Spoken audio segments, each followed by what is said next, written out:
ঠাকুর বাড়ি আসার মুখ আছে ওনার? আমার ঠাকুরকে যেভাবে অপমান করেছে, ওনার ঠাকুর বাড়ি আসার মুখ আছে? যদি মুখ থাকতো তাহলে ঠাকুর বাড়ি আসতো। 3 কিলোমিটার 2 কিলোমিটার আগে থেকে ঘুরে গেছেন। ঠাকুর বাড়ি আসার মুখ আপনার নেই। অতএব আপনি কি বলতে চান? আপনি ভাঙা কাঠ বাজাচ্ছেন। ভাঙা কাঠ বাজিয়ে কতক্ষণ আপনি মানুষকে এন্টারটেন করবেন?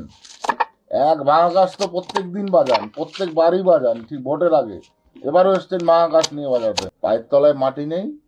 পায়ের তলায় মাটি তৈরি করবার জন্য রাজনৈতিক প্রচার বহুভাবে অঙ্গভঙ্গি করে দেখানো হচ্ছে, কিন্তু আদৌ কাজ হচ্ছে না। কারণ মুখ্যমন্ত্রী ঠাকুর বাড়িতে এলো না। যতই অনশন করুক, ওরা যে নেগলেক্টেড সেটা প্রমাণ করে দিল মুখ্যমন্ত্রী। Very good. উনি তো একটা প্রকল্প ঘোষণা করতে পারতেন মতুয়াদের জন্য। উনি এ যাবৎ কোন প্রকল্পটা ঘোষণা করেছেন মতুয়াদের জন্য, আজকে সেটা উনি বলুক।